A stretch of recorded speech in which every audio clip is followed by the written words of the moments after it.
இன்னைக்கு விளக்கு பூஜைன்னு சொல்லி இன்னைக்கு விளக்கு அவங்க கண் முன்னால் விளக்கு எரியணும், ஜோதி எரியணும் அப்படின்னு சொல்லிட்டு இருக்காங்க. விளக்கு பூஜை போடும் தாய்மார்கள் அனைவரும் வந்து விளக்கு போட்டு அம்மனுடைய அருளையும் அப்பாவுடைய அருளையும் நீங்க நிலக்கடலா வாங்கிட்டு போகணும்னு சொல்லி ஐயாவுடைய சார்பில் அம்மையோட சார்பில் உங்களுக்கு நான் எல்லாருக்கும் சொல்லியிருக்கேன். நீங்க விளக்கு பூஜை போடுறவங்க நீங்க போடலாம். அதுக்கு என்னென்ன பொருள் அப்படின்றது வந்து அவங்களை கேட்டப்பறமா சொல்றேன். ஆனால் விளக்கு பூஜை நீங்க சாயந்தரம் வைக்கணும்னு சொல்லியிருக்காங்க. அனைத்து பொதுமக்களும் தாய்மார்களும் வந்து விளக்கு பூஜை போடும்படி உங்களை அன்போடு கேட்டுக்கொள்கிறேன்.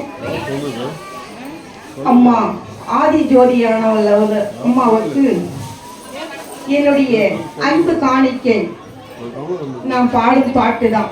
எந்த கோயிலுக்கு போனாலும் என்னுடைய காணிக்கை நான் பாடும் பாட்டு தான். அம்மா மனங்குளிர உள்ளங்குளிர எண்ணங்குளிர நெஞ்சு தளிர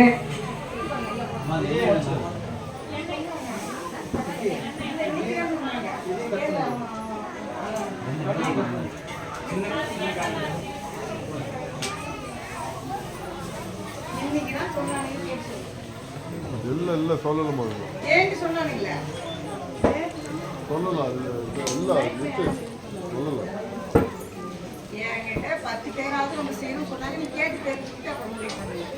அது இன்னும் முடிவில் வரலம்மா. தயவு செஞ்சு எல்லாரும் தப்பா நினைக்காதீங்க. சொன்னதை நான் சொன்னேன். இப்போ அது முடிவா இல்லையான்றது ஒன்றும் முடிவு தெரியல. முடிஞ்சா மீண்டும் ஒரு தடவை மைக்கில் விளம்பரம் பண்ணுவாங்க. அம்மையார் அவர்களுக்கு என்னுடைய மனமார்ந்த பாடலை நான் பாட விரும்புகிறேன். அந்த அறிஞோட ஜோதி நீயோ நீதானம்மா, அம்மா நீதானம்மா. அந்த அதிசய தேவி நீயோ நீதானம்மா, அம்மா நீதானம்மா. உள்ளோடே இருந்தவளோ நீதானம்மா, அம்மா நீதானம்மா. உலகாலோ அம்மே நீதானம்மா, அம்மா நீதானம்மா. நெஞ்சே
அந்த அண்ணாமலை தேடி நீயோ நீதானம்மா, அம்மா நீதானம்மா. அண்ணாமலை உமையவளோ நீதானம்மா, அம்மா நீதானம்மா. அஞ்சித்தலை நாயகியோ நீதானம்மா, அம்மா நீதானம்மா. ஆதிசக்தி என்பவளோ நீதானம்மா, அம்மா நீதானம்மா. ஒத்தத்தலை நாயகியோ நீதானம்மா, அம்மா நீதானம்மா. ஒரு மாறி என்பவளோ நீதானம்மா, அம்மா நீதானம்மா. அந்த அடியோட ஜோதி நீயோ நீதானம்மா, அம்மா நீதானம்மா. அந்த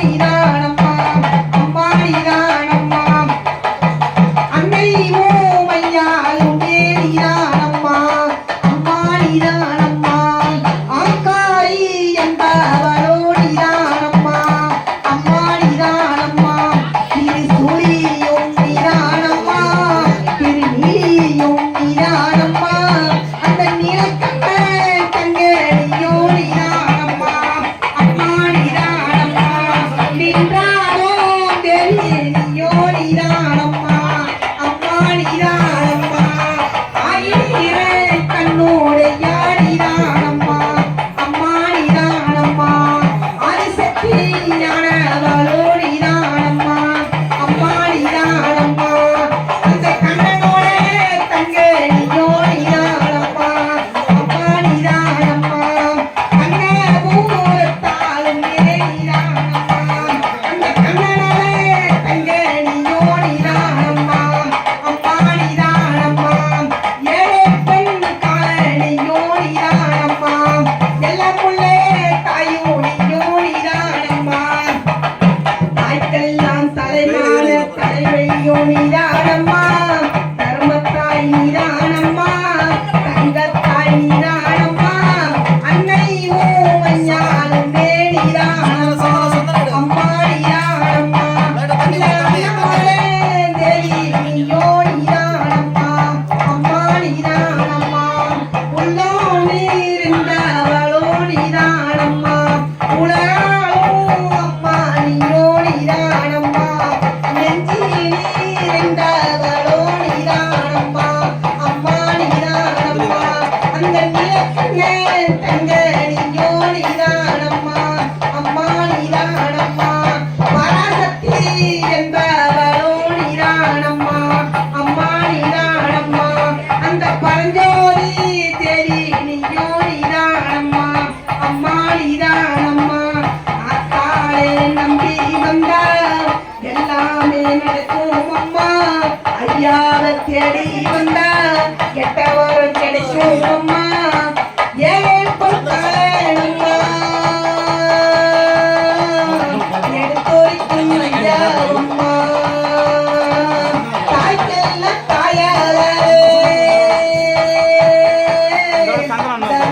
தர்மத்தாயவனானம்மா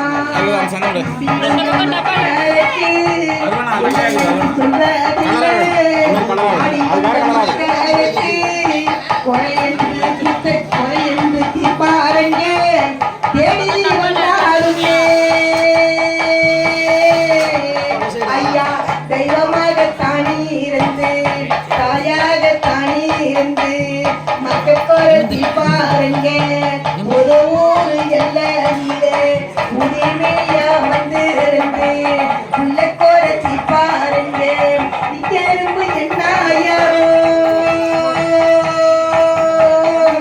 அத்தனைக்கும் பசி பஞ்சம் எல்லாம் மறை பாவங்களும் எல்லாம் மறை பக்தி உள்ள தாயவரோ கருணை உள்ள அம்மானுங்க உலக மக்கள் நன்மைக்காக நாடாளும் தெய்வம் அங்கே நமக்காக தானும் இருந்து நல்ல கூறி சொல்வாருங்க நன்மை இங்க செய்வாருங்க தீமை எல்லாம் தீர்த்து வைக்க நமக்கு தெய்வமாக வந்தாருங்க புதோலி எல்லைக்குங்க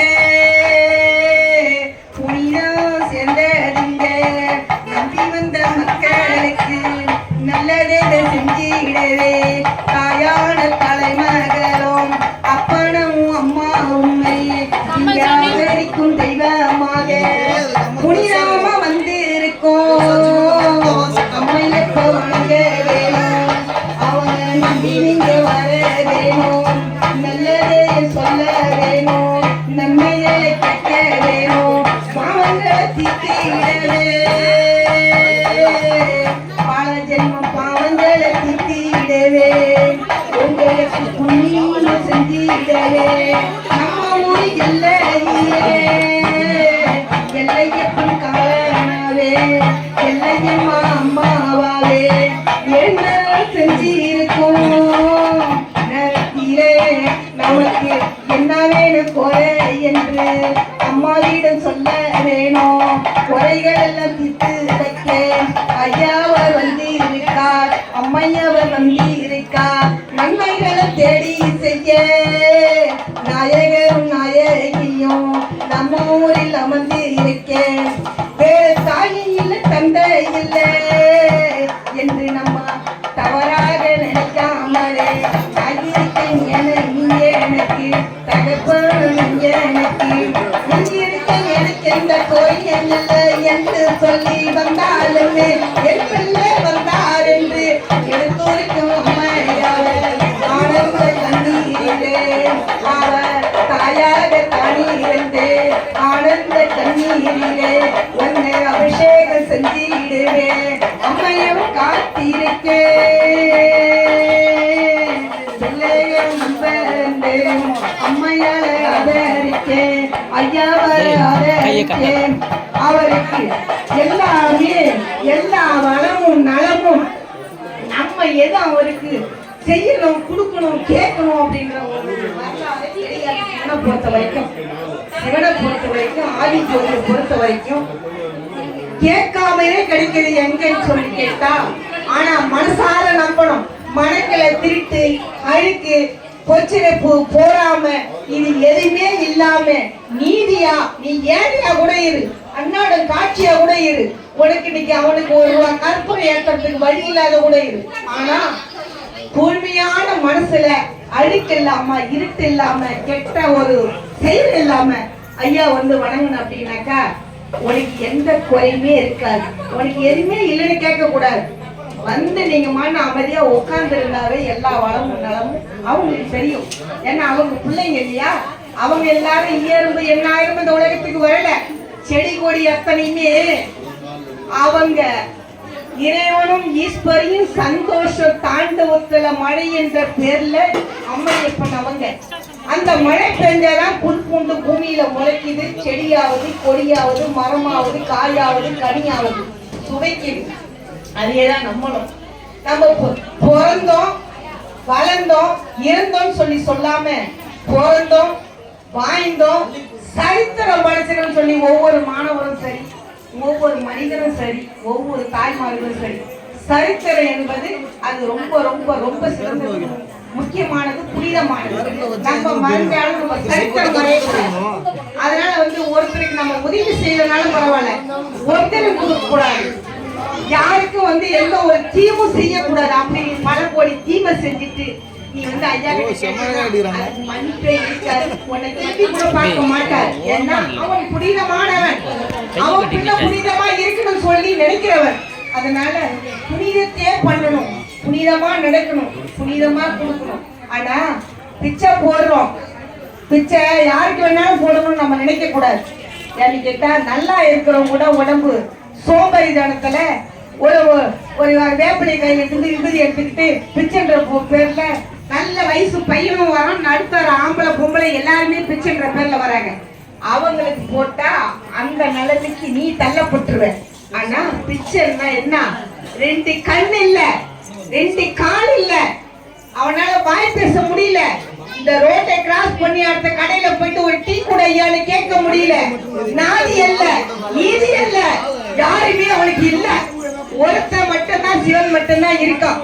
அந்த சிவன் வடிவில உனக்கு பிச்சை போடணும்னு சொல்லி நினைக்கும் போது அந்த ஜீவனுக்கு 100 ரூபாய்க்கு 150 ரூபா ஆனாலும் பரவாயில்ல, உன் கையில காசு இல்லைனாலும் பரவாயில்ல, யாருக்கிட்டையாவது கடனை வாங்கி அந்த சாப்பாட்டை அவன் கையில கொடுத்து ஒரு பாட்டில் தண்ணி வாங்கி கொடுத்து அந்த சாப்பாட்டை சாப்பிட்ட பிறகு என்ன அவனுக்கு கண்ணு இல்ல கால் இல்ல, அந்த இலையை கூட கொண்டு போய் குப்பை கூட எங்க இருக்கு தேடி போட முடியாத ஒரு ஜீவனுக்கு நீ ஒரு வேளை சாப்பாடை வந்து நீ அர்ப்பணிச்சுன்னா 100 கோடி கோயில்ல போயிட்டு அபிஷேகம் பண்ணி 100 கோடி கோயில் தெய்வத்தினுடைய அருளடி நேரடியா பெற்றதுக்கான அந்த புனிதம். அதனால வந்து ஒரு நாள் ஒருவேளை சாப்பாட்டு கூட வாங்கி கொடுக்க கையில பாக்கெட்ல சூழ்நிலை இல்லாத பட்சத்தில் ஒரு டீ ஒரு பண்ணாவது அந்த மாதிரி உள்ள ஜீவனுக்கு கண்டிப்பா வாங்கி கொடுக்கணும். அதுதான் மனித நேயர். யாரோ எங்க பிச்சை எடுக்கிறான், யாரோ எதை கேட்டுட்டு கிடக்கிறான்னு சொல்லிட்டு அலட்சியப்படுத்தி வந்தா நீ பிறந்த பிறவிக்கு அர்த்தம் கிடையாது. எல்லாருக்கும் பிச்சை போடணும்னு அவசியம் கிடையாது. அந்த மாதிரி இருக்கிற ஒரு உயிர், அந்த இறைவனையே நம்பி இருக்கிற உயிர், அந்த இறைவன் உன்கிட்ட 10 ரூபா கொடுக்கறது எது கொடுத்துருக்கான், நீ என்ன செய்யற, நீ என்ன பண்ற அப்படின்னு கொடுத்துருக்கிறத நீயும் சாப்பிட்டு சந்தோஷமா இருக்கணும். மக்கள் பசி பட்டினிமா இருக்கிறாங்க பத்தி நான் சொன்ன மாதிரி கண் இல்லாதவங்க, வாய் பேச முடியாதவங்க, கால் நடந்து போக முடியாதவங்க, இவங்களுக்கெல்லாம் நீ கொடுக்கணும். ஒவ்வொரு மனிதனும் ஆணா இருந்தாலும் சரி பெண்ணா இருந்தாலும் சரி அந்த உயிருக்கு வந்து ஒருவேளை சாப்பாடாவது உன் கையால நீ கொடுத்தீங்கன்னா நீ செஞ்ச பாவம் தீரும், உனக்கு புனிதம் கிடைக்கும், நீ மனிதனா பிறந்ததுக்கு அங்கீகாரம் அர்த்தம் கிடைக்கும். அந்த ஜீவன் வாழ்த்துற வாழ்த்து அந்த அரகர சிவன் ஆதி மூலம் அண்ணாமலை அவன் வாழ்த்துற வாழ்த்துக்கு சமம் இல்லை. அதேதான் அதை வந்து ஒவ்வொருத்தரும் சரி அந்த மாதிரி வரவங்களுக்கு ஏமாந்து எல்லாருமே வந்து சோம்பேறி ஆக்க வேண்டாம். முடியாத இருக்கிறவங்களுக்கு நீங்க கண்டிப்பா சுத்தமா உங்களுக்கு துணிமணி இல்லைன்னாலும் கூட ஒன்னால முடிஞ்சு ஒரு துணி எடுத்து கொடுக்கலாம், ஒருவேளை சாப்பாடு போடலாம். அதுதான் இந்த புதூர்ல அமர்ந்திருக்கும் ஆதிமூல நாதனுக்கு நீ செய்கிற நன்மையினுடைய கடன் பலன் எல்லாம் கூட்டி கழிப்பான். ஐயா சாதாரண மற்றவன இல்ல, உன்னை பிறக்க வச்சது எதுக்கு பிறக்க வச்சிருக்கான்? ஆடு மாடு கோழி கொக்கு எல்லாம் 5 அறிவு, மனிதனுக்கு மட்டும் 6 அறிவு. அந்த 6 அறிவு எதுக்கு கொடுத்திருக்கான்? 2 கை 2 கால் 2 கண்ணு எதுக்கு கொடுத்திருக்கான்? உழைச்சி நீ என்ன செய்யற? அதுதான் சொல்றேன்னு பிறந்தோம் வளர்ந்தோம் வாழ்ந்தோம் நம்ம மட்டுமே வாழ்ந்தோம் சொல்லி நினைக்காம 4 பேருக்கு வந்து உதவணும். அது நன்மையில உதவணும். உதவணுன்ற பேருக்குல யார் வந்து கேட்டாலும் சொல்லினா அவனை தாண்டி நீ திருப்பி யாருக்கையாவது கையெழுந்த வேண்டிய சூழ்நிலை வந்துடும். யாருக்கு கொடுத்தால் அது புனிதத்துல போய் சேரும். ஐயா கணக்கு ஏட்டுல போய் சேரும்.